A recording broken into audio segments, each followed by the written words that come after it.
அறிவிக்க வேண்டாம் அறிவற்ற அயர்வோர்க்கு, அறிவிக்க வேண்டாம் அறிவில் செறிவோர்க்கு, அறிவுற்று அறியாமை எய்தி நிற்போர்க்கே அறிவிக்க தம் அறிவார் அறிவோரே. இந்த திருமந்திர பாடலிலிருந்து ஒரு சில ஆழ்ந்த கருத்துக்களை நாம் வாழ்க்கைக்கும் எடுத்துக்கொள்ளலாம், அதே போல ஆன்மீக வாழ்க்கைக்கும் எடுத்துக்கொள்ளலாம். பொதுவாக பட்டறிவு படிப்பறிவு அப்படின்னு சொல்லக்கூடியது, படித்து நாம் உணர்ந்து கொண்ட அறிவும் சரி, அனுபவ அறிவும் சரி, சரியாக இருக்க வேண்டும். அவ்வாறு இருக்கும் பொழுதுதான் ஒரு உணர்தல் அப்படிங்கிறது எப்பவுமே ஏற்படும். சில நேரங்களில் இந்த ரெண்டு அறிவுமே வாய்க்கப்பெறாதவர்களுக்கு நாம் உபதேசம் வழங்குவது வீணாக இருக்கும். அதே நேரத்தில் இந்த இரண்டு பேரறிவுகளையும் பெற்றவர்கள் ஞானியர்களாக இருப்பார்கள், தெல்ல தெளிந்தவர்களாக இருப்பார்கள். அவர்களுக்கு உபதேசம் அப்படிங்கிறது தேவைப்படாது. ஏனென்றால் அந்த உண்மை பொருளை அவர்கள் ஆராய்ந்து கண்டு கொண்டிருப்பார்கள். ஆனால் இதில் படிப்பறிவு மட்டும் இருக்கிறது, பட்டறிவு என்று சொல்லக்கூடிய உலக அறிவு அப்படிங்கிறது அவங்களுக்கு இல்லை, அனுபவம் அப்படிங்கிறது இல்லை. அப்படிங்கும் போது அவங்களுக்கு அருளுரை, அதாவது உபதேசம், குரு உபதேசம் அப்படிங்கிறது இருக்கு. அப்படிங்கும் போது கண்டிப்பா அவர்கள் இறைவனை உணர்ந்து கொள்வதற்கான முயற்சியில் ஈடுபடுவார்கள். அவர்களுக்கு ஒரு தெளிவு கிடைக்கும். அப்படிங்கிறது தான் ஐயா ரொம்ப தெளிவா இந்த இடத்துல சொல்ல வருவாங்க. அதே போல எந்த ஒரு விஷயத்தையும் நாம உணர்ந்து கொள்ள முடியுமா அப்படிங்கிற கேள்வியை கேட்டா கண்டிப்பா முடியாது அப்படின்னு சொல்லிட்டு போயிடலாம்.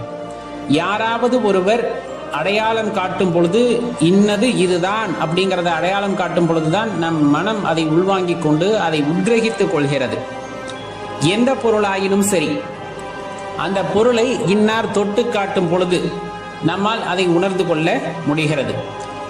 இல்லாவிட்டால் அது அனுபவ அறிவாக மாறிதான் உணர்ந்து கொள்ள முடியும். ரெண்டு விஷயம் இருக்கு. ஒரு பாத்திரம் சூடா இருக்கு, ஒருத்தர் தொட்டு சுடுது அப்படின்னு காமிக்கும் போது அதை நம்மால் உணர்ந்து கொள்ள முடியும்.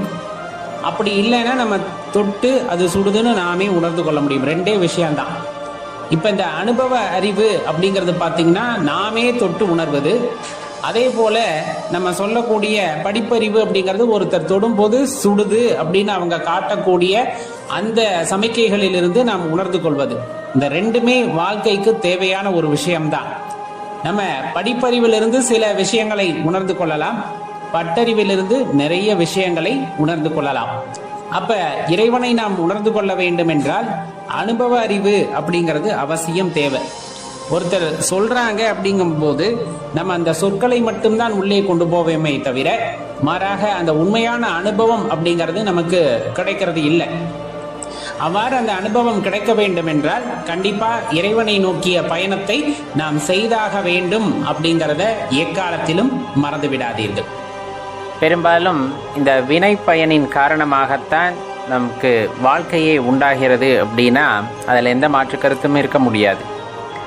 நல்வினை தீவினை அதற்கு ஏற்றாற் போலதான் நம்ம வாழ்கின்ற இந்த வாழ்க்கையானது நமக்கு கிடைக்கப் பெறுகிறது. எப்படி ஒரு ஆதியும் அந்தமும் இல்லாத இறைவன் நம்மையெல்லாம் படைத்து நமக்கு ஒரு மூலத்தை உண்டாக்கி முடிவையும் உண்டாக்கி மீண்டும் மீண்டும் இந்த பிறப்பை எடுக்க வைக்கிறார் அப்படின்னு யோசிச்சோம் அப்படின்னா அந்த வினைப்பயன் மட்டுமே காரணமாக இருக்க முடியும். இப்போ வினைப்பயனை நம்ம எப்படி சொல்ல முடியும்? இந்த பூமியில் எந்த ஒரு விஷயத்தை வேண்டுமானாலும் நீங்கள் எடுத்துக்கொள்ளுங்கள்.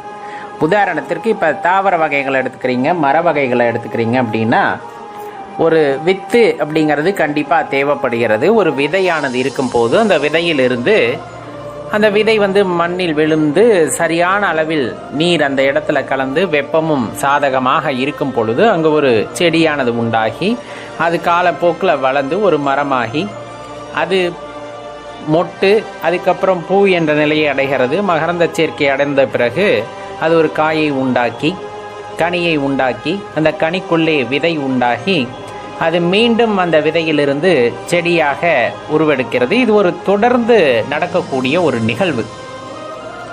இது எல்லாம் வினைப்பயனின் காரணமாக நடக்கக்கூடியது. விதையிலிருந்து மரம் உண்டாதலும் மரத்தில் பூ உண்டாகி மீண்டும் அந்த விதை தோன்றுதலும் அப்படிங்கிறது வினைப்பயனின் காரணமாக நடக்கக்கூடியது. அப்படி இருக்கும்போது என்னன்னா அந்த பிறப்பு இறப்பு அப்படிங்கிற சுழற்சி அப்படிங்கிறது தொடர்ந்து கொண்டே இருக்கிறது. நமக்கும் அவ்வாறே நம்ம வாழ்க்கையும் பார்த்திங்கன்னா அந்த பிறப்பு இறப்பு அப்படிங்கிற சுழற்சிக்குள்ளே மீண்டும் மீண்டும் சிக்கிக்கொண்டே இருக்கும். அப்போ இந்த பிறப்பு இறப்பு அப்படிங்கிற சுழற்சியிலேருந்து நான் எப்படி மீண்டு வர்றது அப்படின்னா ஒன்றும் இல்லை. இப்போ ஏற்கனவே பார்த்துட்டீங்க அப்படிங்கும்போது நீங்கள் இயற்கையாகவே ஒரு காய் பழமாகி பழத்திலிருந்து விதையை எடுத்து அதை காய வைத்து நாம் மீண்டும் நடும் பொழுது மரமாக வந்து புது பிறவியானது கிடைக்கப் பெறுகிறது. மாறாக அந்த விதையானது ஒரு சூட்டிற்கு, அதாவது நம்ம வறுக்கிற மாதிரியோ வேக வைக்கிற மாதிரியோ இன்னொரு கடுமையான ஒரு சூழ்நிலைக்கு அது ஆட்படும் பொழுது அது தன் தன்மையிலிருந்து விலகுகிறது. முளைக்கின்ற தன்மையிலிருந்து உங்களுக்கு நல்லா தெரிஞ்சிருக்கும். வேக வச்சுட்டு அந்த விதையை கீழே போட்டிங்கன்னா முளைக்காது, இல்லை வறுத்துட்டு அந்த விதையை கீழே போட்டிங்கன்னா முளைக்காது. அந்த மாதிரி ஒரு கடுமையான மாற்றத்தை அது ஏற்றுக்கொள்ள வேண்டியது இருக்கிறது. அந்த வகையிலேயே இறைவன் நம்மை சோதிப்பது அப்படிங்கிறது. பிறப்பு இறப்புங்கிறது ஒரு சுழற்சி. அந்த பிறப்பு இறப்பு சுழற்சியிலிருந்து உன்னை விடுவிக்க வேண்டும் அப்படின்னா சில சோதனைகளை நாம் தாங்கிக் கொள்ள வேண்டும். வருபடுவது போல்தான் வேக வைப்பது போலத்தான். அந்த சின்ன சின்ன சோதனைகளை தாங்கி அந்த வினை பயன்களிலிருந்து நீங்கள் நாம் மீண்டு வரும் பொழுது ஒரு காலகட்டத்தில் எந்த வினை பயனுமே நமக்கு இல்லை, நல்வினையும் இல்லை, தீவினையும் இல்லை, அனுபவிக்க வேண்டிய வினைகள் எதுவுமே இல்லைங்கும் போது மனதார இறைவனை வழிபட்டு அவரை ஏற்றுக்கொண்டு மனதிலே அன்பு பொங்கி அவரையே சரணடைந்திருக்கும் போது இந்த பிறப்பு இறப்பு அப்படிங்கிற சுழற்சியிலிருந்து நம்மால் மீண்டு வர முடியும் அப்படிங்கிறத தெரிஞ்சுக்கணும். இதுக்கு தேவையானது சுத்தமான மனம், எதையும் ஏற்றுக்கொள்ளக்கூடிய பக்குவம், இறை ஆற்றல் மீது நாம் வைக்கக்கூடிய நம்பிக்கை அப்படிங்கிற விஷயம்தான் தேவையான நேரத்தில் நம்ம தேவையான விஷயங்களை செய்ய வேண்டும் என்ற எண்ணத்தை தூண்டும்.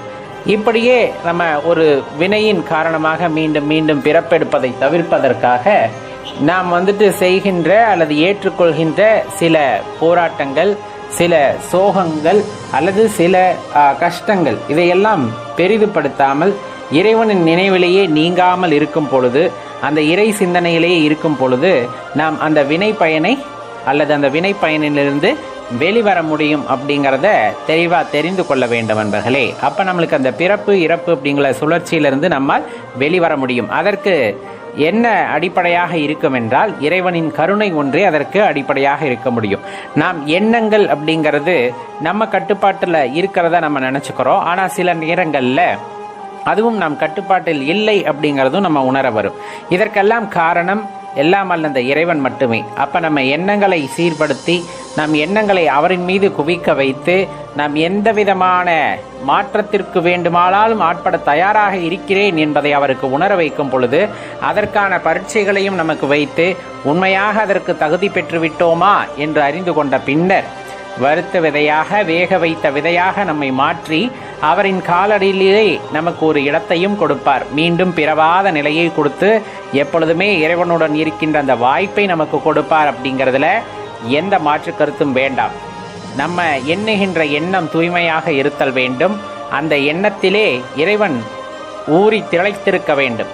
இறைவனின் அந்த எண்ணத்திலே நாம் ஊறி திளைத்திருக்க வேண்டும். எப்பொழுதுமே அவர் நாமத்தையும் எப்பொழுதுமே அவர் நினைவிலையுமே இருக்கின்ற ஒருவருக்கு எந்த விதமான சங்கடங்களும் வராது. வந்தாலும் அது இறைவனால் கொடுக்கப்பட்டது, இதை நான் தாண்டியாக வேண்டும் என்ற வைராகியத்தில் தொடர்ந்து செல்லும் பொழுது அந்த வினை பயனினின்று நாம் வெளியே வருவதற்கான வாய்ப்பை இறைவன் ஏற்படுத்தி கொள்கின்றார். அந்த வாய்ப்பை சரியாக பயன்படுத்தி கொண்டோமேயானால் கண்டிப்பாக நமக்கு இந்த பிறப்பு இறப்பு அப்படிங்கிற சுழற்சியிலிருந்து ஒரு விடுதலையானது கிடைக்கப்பெறும். அப்படிங்கிறதுல எந்த மாற்று கருத்துமே இல்லை. கொஞ்சம் யோசிச்சு பாருங்க, நம்ம எப்படி செயலாற்ற வேண்டும் என்பதை இறைவன் உங்களுக்கு குறிப்பிடுவார். அப்படி குறிப்பிடுவது போல நாம் நடந்து கொள்ளும் பொழுது எல்லாமே நன்மையாக நடக்கும் நண்பர்களே.